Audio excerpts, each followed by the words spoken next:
Good morning. Good to see everyone this morning. 8 o'clock, so we want to go ahead and get started here. Thanks for coming to our pre-commission meeting this morning. Let's look over our agenda. Consent agenda, pretty simple. Regular meeting minutes. Any questions about any of the minutes? Any corrections need to be made to those? All right. Mayor, just a couple of things. Y'all have the new agenda in front of you, because the one we sent out yesterday, we did have to update it. Right, yeah, we did get that email about it. Okay, Yeah. and so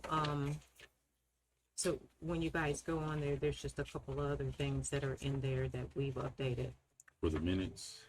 for the entire packets. Okay. Okay. All right, thank you. All right, number 9, old business. Let's come back to that one at the end for discussion. Number 10, discussion of possible approval to sign the settlement agreement and release of all claims between Quaid Construction, city amount, and the city in the amount of $907.41. City attorney. Yeah, and actually we had our insurance counsel handle this. This litigation's been going on a pretty long time. I mean, a couple of years at least. And I know Jennifer was very involved in it. But basically, they attempted a class action lawsuit. And like I said, the insurance coverage kicked in and handled the defense of the city. And they were able to reach a settlement agreement. And you look at these amounts, it was pretty good result as opposed to being faced with a class action. And it basically had to do with, the law changed a few years ago on private providers. So when you come to the city and you need your building inspected, instead of having to use the city's building official, you're able to hire your own licensed building official, basically your private provider.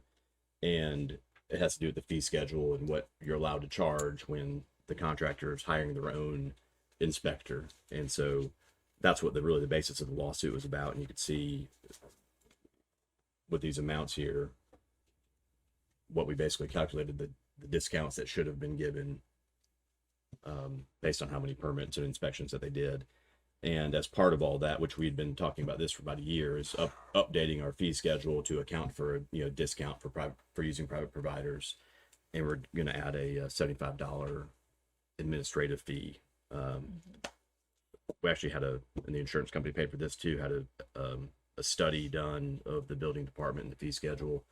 Bay County was facing the same issue as well, same type of lawsuit. And we both hired the same consultant. And so they actually looked at it and said, okay, here's what your rates and what's fair. The $75 makes sense based on our overall budget and how much of, because again, even if you have a private provider, you're still having to come to the city and use our administrative staff. And there are some cost sharing in there. So basically, I mean, really looking at 10 and 11, it's the same thing. It's just two different amounts for the two different defendants. So we would need approval to execute the settlement agreement. And then as part of the settlement, it would be come back and do these resolutions, which we can get to next. But if you have any questions about the lawsuit, it was, again, covered by our insurance, and they negotiated the settlement. It seemed pretty fair. And Jennifer, I know, was there for it and involved. I'm sure she can chime in too. So it's not costing the city anything. The insurance going to cover it. No, it was, insurance covering that. I know if it had gone to trial, it was going to get to a point where insurance would have run out. But I think with these amounts, it still stayed within that, where it covered the settlement and the attorney's fees for our insurance counsel. And I guess what is the time frame on a claim like that? So with this now coming out, if someone else might have used a private company, what's the time frame for them to be able to? Yeah, and we kind of changed. We didn't do this administrative fee, but we started doing the discount. So it was basically it was kind of a call for a class action. You only have these two defendants in there. Nobody else has come forward. I mean, it's been corrected now, and we're going to do these resolutions to clean it up even further. Yeah, because originally we had a discount. I think it was a 25% discount. This, when it's finished, our discount will be 60. It'll actually go up. Yes. But It'll the go up to administration fee will go up. We'll add that. We'll have that $75 But administration. that's not gonna make up for that. No, that was what I was talking about yesterday when we were in Tallahassee. I know. really, and- Yeah, I don't know. I guess my first question is, did we do anything wrong? Absolutely not. No, we were in line with the other cities and counties. It was just a matter of, the statute said one thing. We had a 25% discount, and they said no, that it should be much greater than More. that. It should be a 75% discount, and we, Yeah.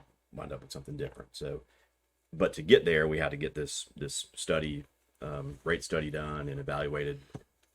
And they look at the whole city and every department that touches anything with the building department and do cost allocation and say, I think when we had not in-house building officials and we had outside vendors doing it, Yeah. the city lost money. So they're like, you absolutely need to be charging more money. And so the $75 is going to kind of help offset. Plus, we have our in-house building official now, which helps Which is tremendously. It's just, my position on the whole home rule thing, and this is, to me, Tallahassee putting us in a position that we shouldn't have been. It's kind of ironic because, I don't know if you know this, but, with your auto insurance, you have to get, I forget what they call it. I think it's PIP is what it's called, personal injury protection. It's no fault insurance. And so if you get in an accident, it's coverage that additional coverage you have to pay on your auto insurance because the state dictated that. And the reason they say that is to help alleviate lawsuits for medicals, if there's medical involved with that. And then they turn around and do this whole private provider thing. And I know we're not the only ones. There's a lot of other cities that are dealing with this, and it's a mess. Yeah. And I feel like Tallahassee put us in a bad predicament. And this really came right after Hurricane Michael in 2019. It was meant to actually help cities, but it's just, it got out of hand in terms of what the private providers really wanted. And so we set our rate is that we'll give you a 25% discount, and their stance was that's not enough. And so really that's the basis of it. So, of course they took Bay County to suit them as well as us, and I'm sure it's probably happening all over the state. And then with this new bill that will be coming out, Yeah, they're wanting to reduce it even more yes, and give sir. more of those Yes, sir. unrealistic timelines. And yeah, it's going to put the I know I'm cities in a preaching to the- bad. Yeah, I it's know I'm gonna preaching to the choir. It's just, Well, after our visit yesterday with the legislators, there's going to be more things coming down the pipes that you won't like, probably. When we were talking about support from Tallahassee and certain items. Is there a way we could get a copy of the scope of their study or review of the actual fees? Yeah, Jennifer might have it. I have it. You have it. Yeah. Because right now we're having citizens ask us to review these fees. So then if we could look to see what has been reviewed, sort of what the feedback is on what our fee schedule is, then that would give us some. That seems to come up over and over again, the Yeah. fees. Jennifer, and let me just give you a basis of what that particular study was. But Jennifer, you can come on. So in the $75 fee also, the city is not charging for what's called plan review. And we have a whole committee which is involved in the initial plan review of a build, from the inspection, the site review, the utilities, the stormwater. And when we did the analysis, overall, when you're averaging, it comes up to about that $75 fee or more. So right now, we're not adding a cost for the plan review. It's better to do a flat rate, and quite honestly, commercial is exponentially more expensive, so that the building and the development can go forward. The good thing that comes out of this lawsuit is we were able to actually do a very good study that gives us the baseline to be able to track and determine if that percentage should go down in the future, should remain the same, if our administrative fee should go up. So we have a baseline of data.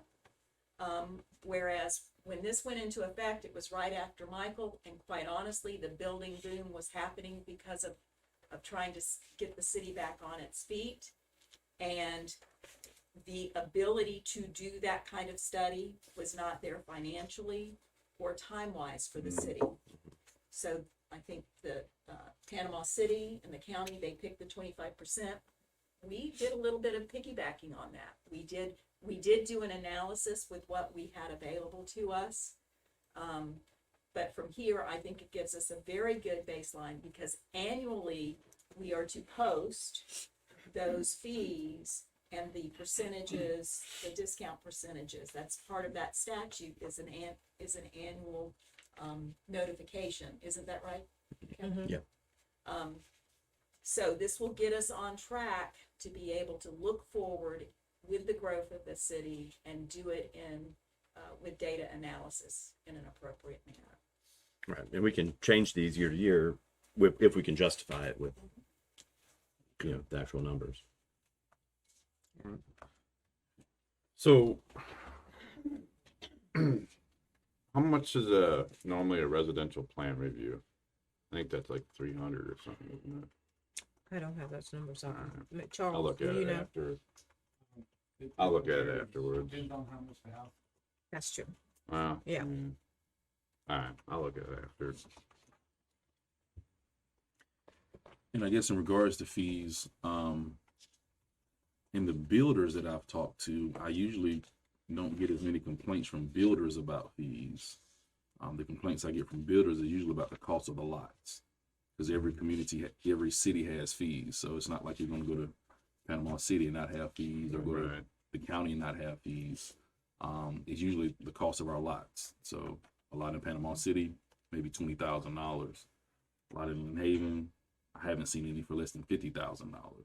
So then that goes into the cost of the selling of the home, which then gets into, can you sell affordable homes or workforce housing? So not that they're not builders who don't complain about our fees, but with the GCs and other builders and developers I've talked to, it's usually been about how much does it cost to buy a lot, or several parcels in Lynn Haven, so they can flip that and make more money off of that on a profit basis. So Also, Mayor, can we just make sure we differentiate between permitting fees and impact fees? They're inside that entire package when you get ready to build.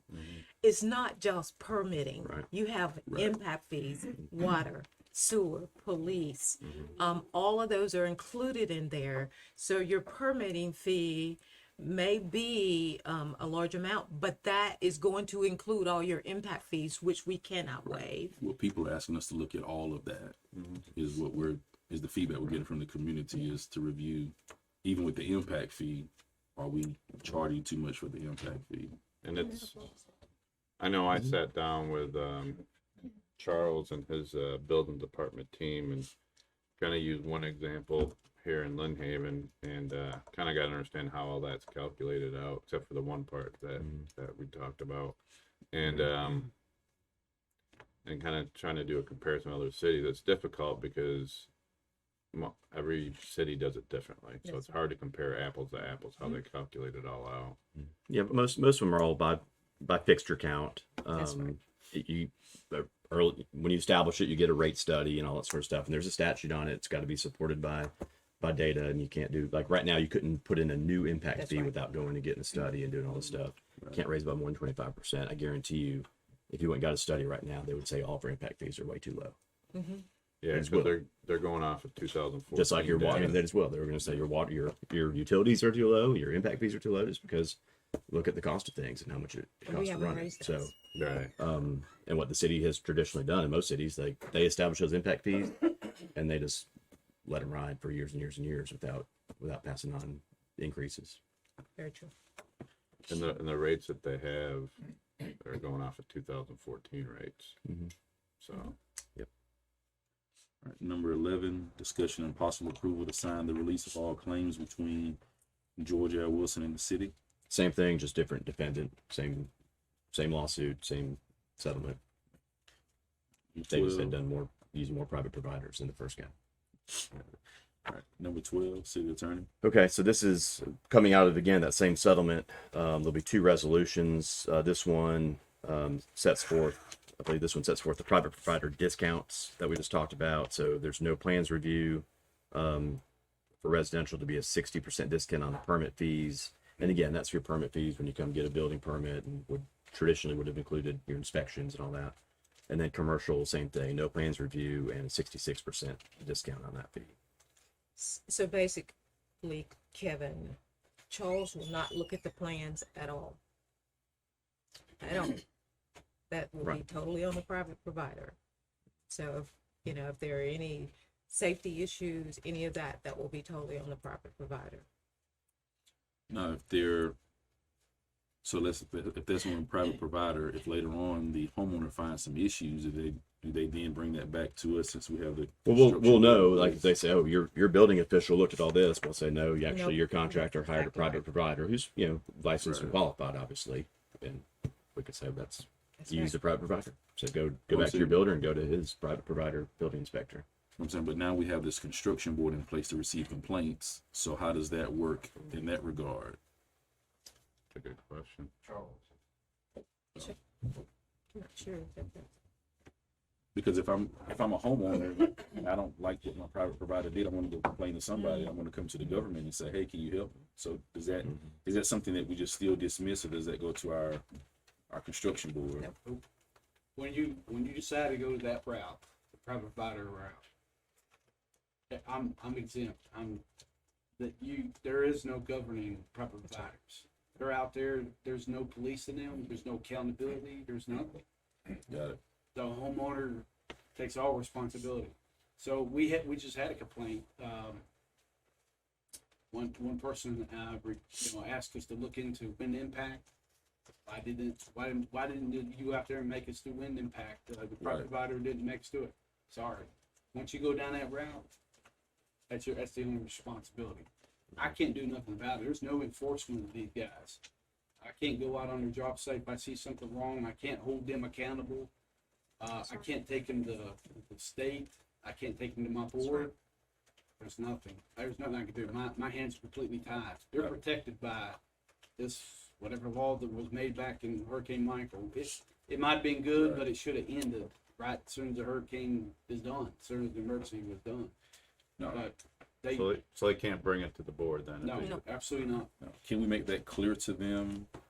And are we making that clear to them in some type of documentation whenever they opt for the private provider, that, hey, you're opting out, this is what you're not getting? And I'm only asking that because people, although we know that, people are still going to come if there's an issue, just like they came Yes, sir. and they had a private provider. We just we give them information. Hey, you'll have to go back to your private provider. I mean, first the issue, it becomes a civil issue now between Right. the two. Well, And it's I'm- normally the builder, your builder is the one I was who getting ready to Your say, builder that's what makes that starts. decision. It's typically not the homeowner. Like you go hire a contractor and say, oh, well, don't have the city inspect it. I want to have a private provider inspect it. That's typically, I get it's that typically part, but the I'm builder asking, does it. So can we be proactive in letting whoever comes, that providing a document saying, if you decide to go with the private provider, Lynn Haven is not responsible for X, Y, Z. for the, Because I would just keep it simple and say we're not responsible by doing this. We're not responsible for the inspections. Is there something you might be able to help us out with? And I mean,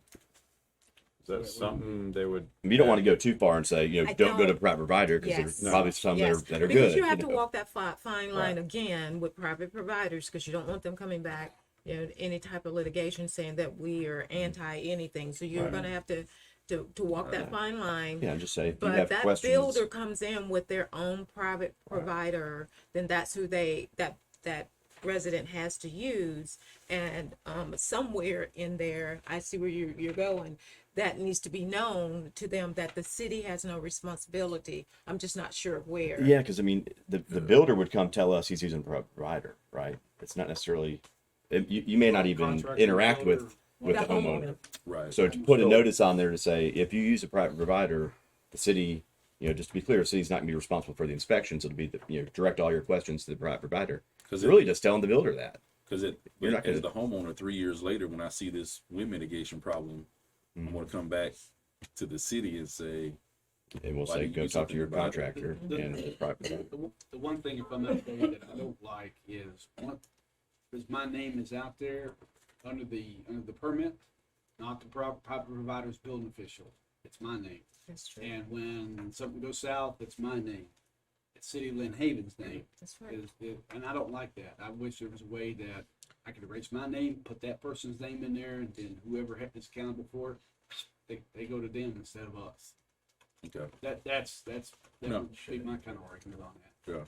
Yeah. So one of the complications in here, is the large developers, the DH Hortons. Yeah. They all come in with private Private providers. So you buy a home, that is in a whole new neighborhood developed by a large, company.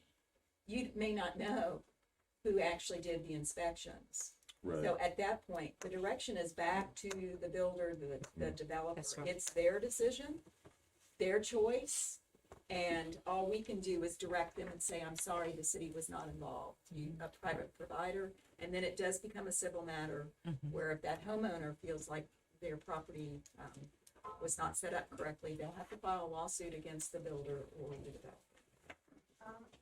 My concern, and I know there's probably nothing we can do about this, but I'm wondering if we're not looking at the plans at all and we're not going out to inspect, how are we making sure that they're keeping to the setbacks that are required for the land use and the height and those kinds of things? You could have stormwater problems, flooding problems, if we're not making sure their setbacks are correct. So yeah. So in the end, I think like with those issues, I get it. It's on the private provider, but then the citizens are still going to look to us with their complaints, whether it's the private provider or not. That they're still going to come And it's in. saying our code, it's saying that our code means nothing because we're not checking to make No, sure they meet. I mean, our you still have to code. comply with the code, and then this private But provider we still has only to be know a that if qualified we- license. It can't just be anybody out there But if doing we're building not inspections. reviewing the plans, how do we make sure? Because we've had situations in the past when they haven't met the proper setbacks.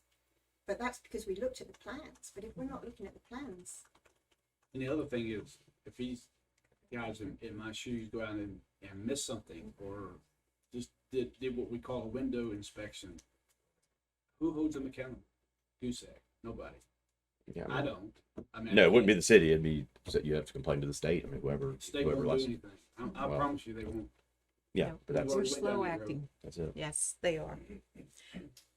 All right. Thank you. problems. Yes. Talk to your legislators. Thank you, Tallahassee. That's exactly right. Number 13. Yeah, okay, that's the other. I think that's the one that probably has the $75 admin fee. Right? Admin fee. Yeah. We had to do everything by resolution. Was it? I thought that was 12. Number 14. One was the discount, one was the admin fee. Yeah, so I think 405 is the $75 admin fee.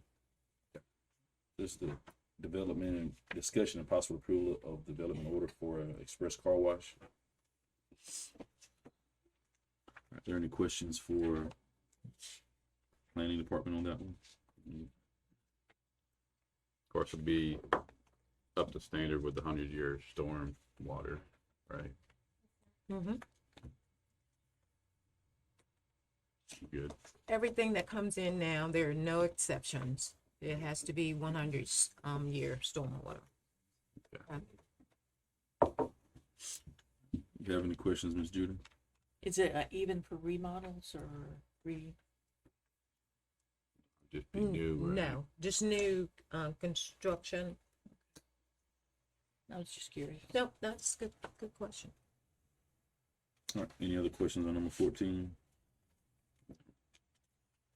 All right, number 15, this will be the first reading for future land use map amendment.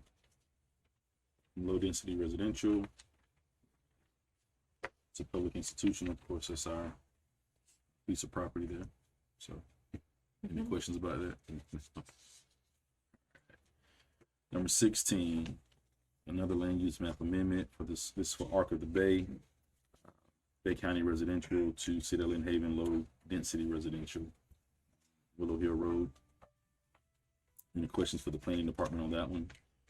Yeah, I had a question. I was looking through the paperwork, if I can find it.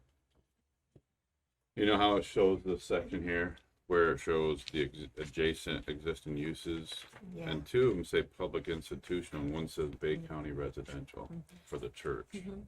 They, let me get There's my- probably some unincorporated Bay County next to it. yeah, So well, let me, Right. let me get my That's the arc of the bay.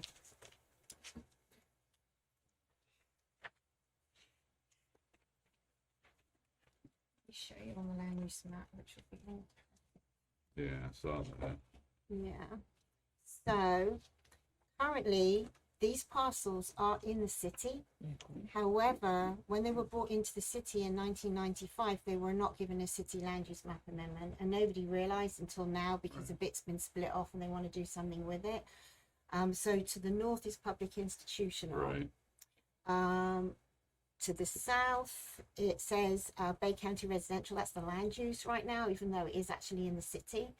And to the east is public institutional, and to the west is actually medium density residential. They fill out that form. But it's Does medium church- density. So really, it That's should have too- said it was really undesignated by the city. Does the then, church own this when one it was too, do you annexed know? in. Sorry.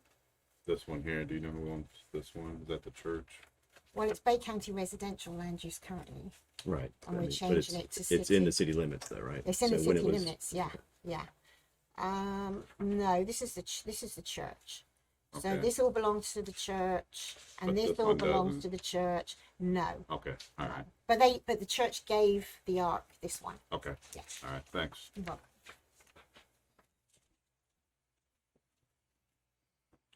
Any other questions about number 16? Nope. Number 17, low density residential to mixed use. This is at 4 Florida Avenue. Yeah. I'm not sure about this one. I struggled with this one when I went through it. Not mean- nothing that they did. I just, you know, Yeah. is it conducive to what's there? Yeah, you probably want to come up and talk about that. I I know you had know, lots if of I remember discussion. right, I think the planning board denied it, right? the planning board did deny it, and I didn't fill out the recommendation piece, but I think I would actually recommend denial as well, because although there is mixed use across the street, it's not being it's being used as single family residential. Okay. Now, if this is difficult for me because from a planning perspective, I can see what happens with cities and how that corridor, which Florida Avenue is a commercial corridor now, really, how it all spread out and all the way. This is really the only block where on that side of the road is still low density residential. As you come south, it's all either commercial or mixed use, and on the other side of the road, it's all either commercial or mixed use.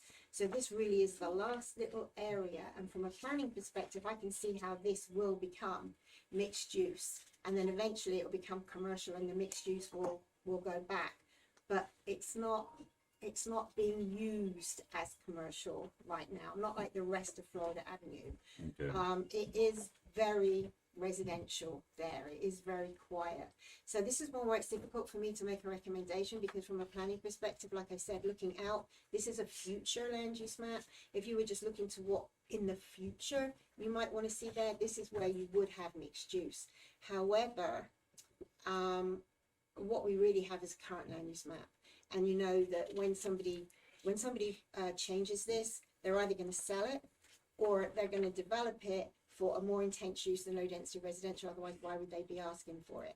So you have to look at all of the possible uses that could be placed on that property if it becomes mixed use. And so you're talking, you know, retail, possibly, I mean, there wouldn't be a gas station. Yeah, it's all the list of Yeah, auto repair. yeah, so I feel that, you know, the state said that we have to look at the adjacent uses to see whether it's compatible or not. Although on paper it's compatible with the other side of the street and south, it's not really compatible with what's actually there as an adjacent use right now.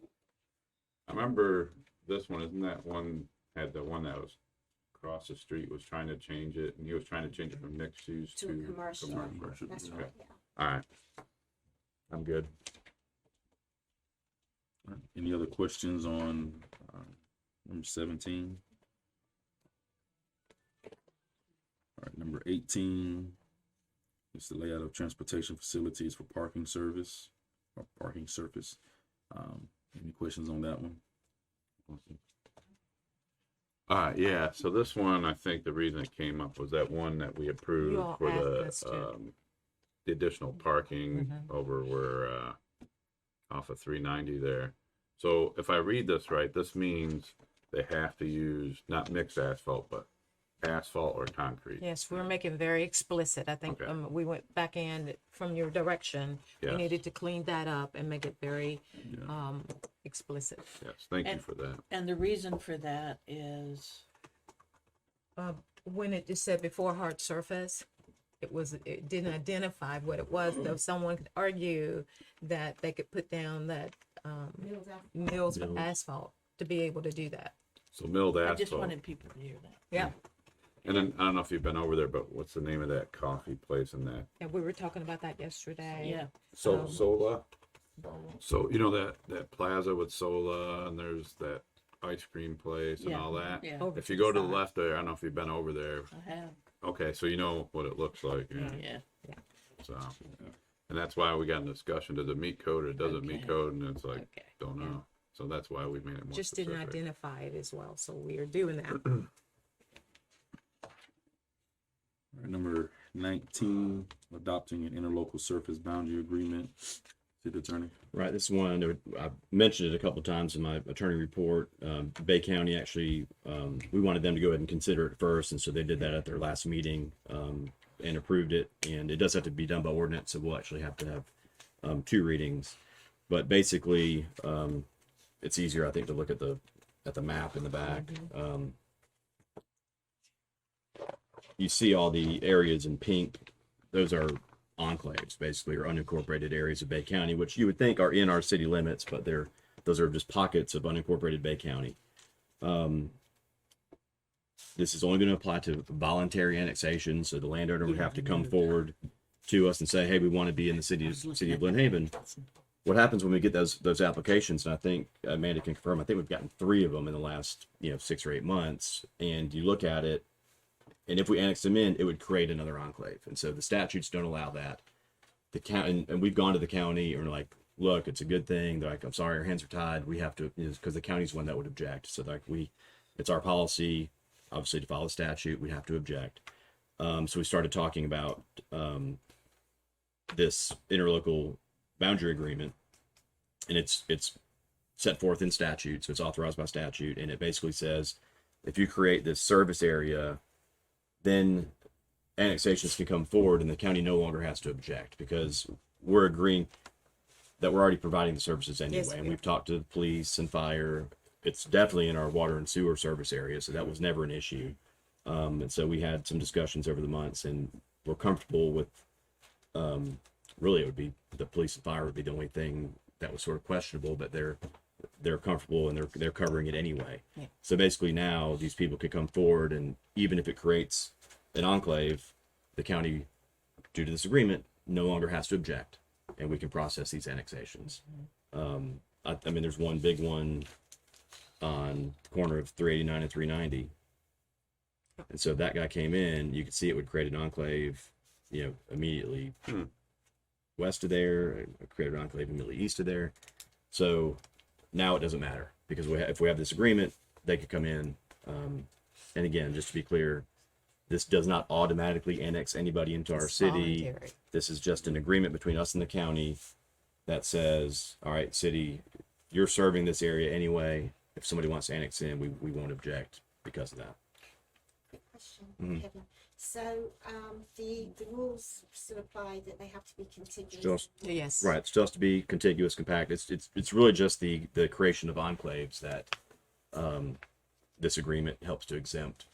We've had so many phone calls from people Mhm. since that went on television wanting to come into the city. Yeah, now but yeah, they they, can't. it still has to be contiguous. I mean, We're you getting can't so just many phone calls from get the it. planning department. That they want to come into Lynn Haven? Yeah, Yes. from Yeah, but like, everybody's saying it's so expensive to no, like build up here. Robert, College Point and all those people and Southport, we're getting all these calls because they saw it on the television, but they're not. Yes. But they Again, can't because they're not. yeah, it has to. I'm And confused. it still has to be contiguous. So if you had somebody in College Point, I mean, College Point would basically have to start on 390 because it's not part of this agreement. It would have to start on 390 and work its way up or whatever, but Got it. like in the traditional sense. But these ones that are these pockets within and on the edge of the city, we can start annexing them in if they If what they they choose want to. to, if they choose to. And I know we've got, I think, 3 we're interested. I think it's a good thing, because I know we've talked in Yes, we have. detail of this, I'm sure you have, with, I don't remember the gentleman from FSU. He said this is kind of a unique problem that we have here in Lynn Haven, and Yeah. it'd be throughout, nice throughout to, the county. If Yeah, you look at all the cities, it's everywhere. So, it's crazy. and the county is finally, they agree it's a good thing. So you'll probably see some other cities lining up to do this as well. To really, the goal is to eliminate enclaves. Enclaves. All right. Any additional questions for that agenda item? All right. Number 20. Discussion of possible approval to award engineering and design services for West 10th Street Utility Improvement Project. So we edited this car as well, but this is for the CDBG grant to complete, excuse me here, this phone is too small, 9,300 feet of clay gravity sewer main, 14,000 feet of 6-inch water main. It will add 15 new stormwater inlets, including 18-inch and 24-inch RCB stormwater pipe, and rehab 2.4 miles of roadway. This is for the engineering portion. Put out the RFQ. There's $650,000 of the $5.25 million grant allotted for engineering. So we received the RFQs. A ranking team scored them and asking to award to Dewberry. He was the leader. And you'll see an updated car in there. What I've asked staff to do, and we used to do this, and I really want to go back to this, is giving you more information about a project or when we are recommending something, so you'll have some background. So that information will be in there. That is a grant, and so that's what we're working off of. So this is for stormwater? Water, Water, sewer, sewer. stormwater, and roadways. Okay. Through And, CDBG, it's a hometown revitalization project. what other areas for stormwater would this help? Will it help with other areas that, It helps the 1000 block of Alabama, the 1000 block of, what's next, New York, yeah, and the Georgia, Georgia. and Florida. okay. And if that's not in the car, we'll make sure that's those things, because that's really a good question. Yes. All right. Any other questions on number 20? Yeah. Is there, if I go back to one, I forgot to ask a question about the Arc of the Bay one. Can I ask Amanda? I know, I forgot to ask this, sorry. I noticed that they said it had no water or sewer, so they have to come up with their own, septic tank. They spoke with our public utilities department, because I had that same question, and they know they have no water and sewer. They did a water sewer availability form, and I wasn't sure that I mean, it's annexed in already, but I wasn't sure that they would be able to develop if they didn't have water and sewer. But I think they were told that they could probably connect to the water from an adjacent property. But as far as sewer goes, I didn't think we allowed septic tanks, but I spoke with Greg, and Greg said that There he's standing right there. I'm putting it on the and I'll let Greg speak to it. Yes, you will.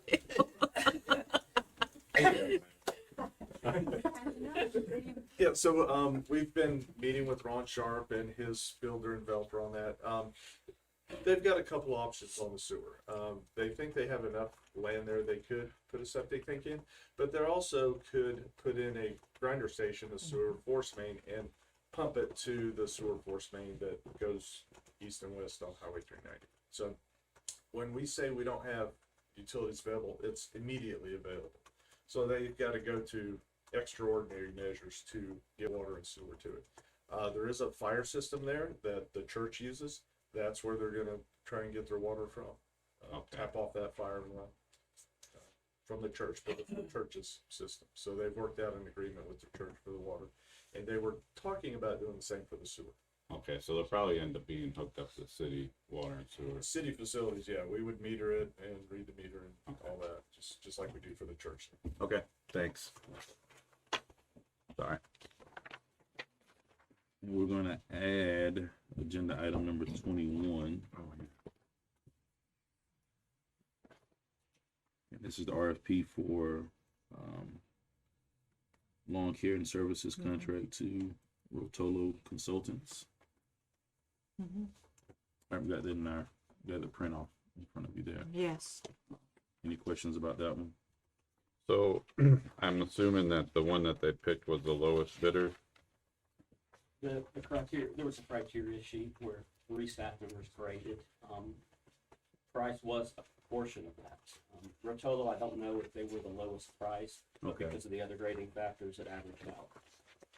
I mean, based on the point sheet, I mean, you have Yeah, a so huge point spread there between the 290 and the 254 and 248. So is it possible I can get a copy of? Yeah, that actually should be in there Okay. anyway, the scoring of that. And just so you know, when it's on price, the pricing is done by formula. So that's not something that the graders do.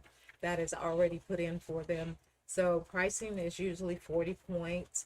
And so if you have that particular bidder that has the lowest, then they're going to get 40. And then the second person, say their next lowest, then it may be 38. So it goes down like that. So Right. it's a formula that's already Right. put together. And then they grade the rest of it in terms of by employees, work history, all those things. And so we'll make sure we get you that information. Lowest is not always the best. That's very true. if 248 was the lowest, I may not go with that one if they're not the best one. Yeah. Okay. Yep. All right. Any other questions for Part 6? All right. Let's roll back to our old business discussion of Chapter 2 with international property maintenance. All right. Is there any input, suggestions for Chapter 2? Chapter 2 was pretty simple because it mainly was definition and acronyms and things like, or I think just definitions. And the only thing that I found was the stuff that we already discussed in Changing Chapter it from 1 with the international building code and things like that, and changing that to the Florida building code. Yep. And then the exception down below it. Says international. Yeah, so it matches. So that's the only thing I Something found. But I'll say this is I've already gone through Chapter 3, and that one's going to be a bear. Yeah, the rest of them sort of pick up 1 and 2 are sort of. I think 3 is going to be the worst, or the hardest, I should say. So we'll Just don't adopt 3. Okay.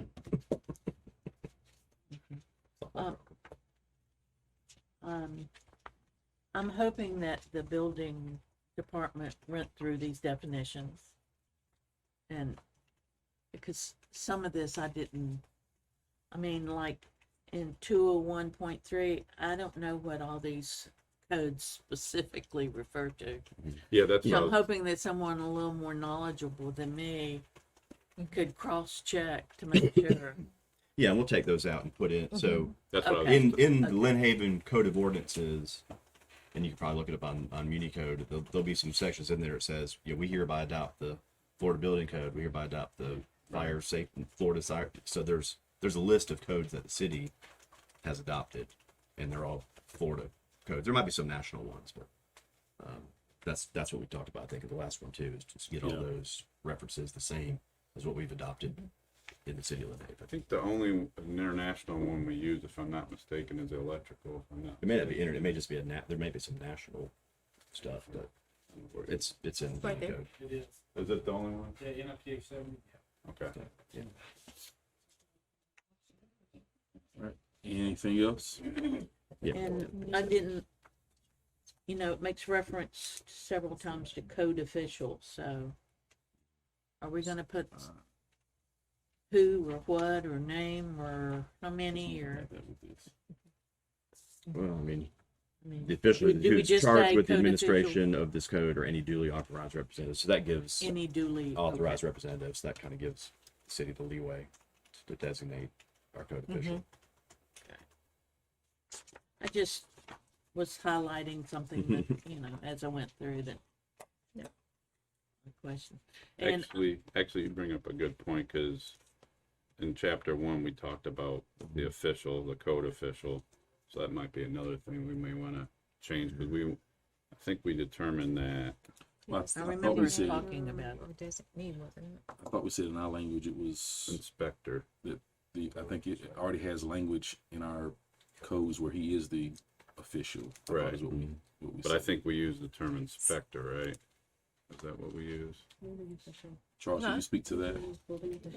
To make it probably even easier, a lot of terminology for my title would be authority having jurisdiction, or code official, or duly appointed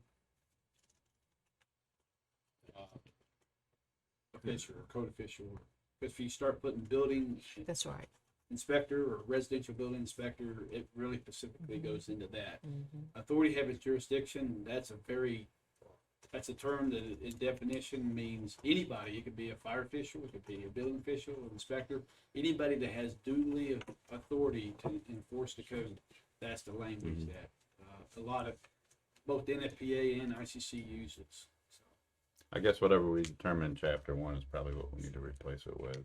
I thought we determined inspector, but maybe I was wrong. I don't think we use the term inspector because I remember he came up and was talking about that his title could also still be could be official. Okay. Like whatever was in that code could also encompass what we're already using for him in some of our language in Lynn Haven. Okay. But I can't remember exactly. I would have to go back and Listen to that. and listen to that exactly what we decided on that. But you have some minutes from that, don't you? should be able to pick them up. Yeah, and if not, she'll send those out to you. Okay. And I learned something about the definition of garbage, Yeah. that it pertains to the handling of food. The difference between garbage and rubbish. Yeah. Yeah. And under historic building, I'm sure we have terminology in our own, in Lynn Haven about historic. So does this parallel our Lynn Haven's description of what is historic, an historic building? I'm not sure if we have anything written out from historic, right, I don't think we Really? do. They In terms- say the state does. Yeah, Okay. that's who I'm we, real familiar. yeah. That's what we utilize? Yeah. State. That's what you should. Yeah. In my opinion, that's what you should be using. And we do, because even if you apply for any money in the state, they're gonna look at how old The is state stuff, okay. Yeah, that will be the state has a historical commission that does that. Now, although you have some local groups that can designate something as historical, so Yeah, I you know knew we had a historical. so you can have a historical society that says, hey, this is a historical building, but that doesn't qualify as being historical with the state historical commission. Okay. You know, when it goes into the state registry or the national historic registry, that's two different things. So we could designate anything as historical and say, hey, our old city hall, we can put a plaque on the historical city hall, etc. But when it comes to like funding grants, it won't be on the Okay. historic registry, the national registry. And this definition here is broad enough that covers all the above. Yeah. That's all I had on that. Cool. Also, there's a board application that we need to add to our consent agenda. That's in front of you as well. For Fabian Breast, Kathy Fabian Breast.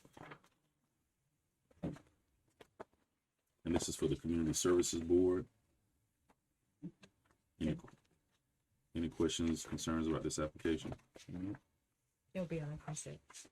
Yeah, that's what I just added. You added it on consent. Yeah, I just asked them to add it to the consent agenda. Okay. I'm sorry, I didn't hear. That's Amanda. Yeah, so that will be on our consent agenda if you don't have any questions about it. Yes, sir. All right, anything else for the good of the order? All right, awesome. Well, hey, thank you all again for going to State Capitol yesterday. I think it was good representation for our Lynn Haven delegation is what I called it. So I think we learned a lot. Yes, we did. Was able to, continue to establish good rapport with our state legislatures and just continue to hope building those relationships in the years to come. All right, well, see you all I think I see you all again until Tuesday. Yeah, Tuesday. Meeting adjourned.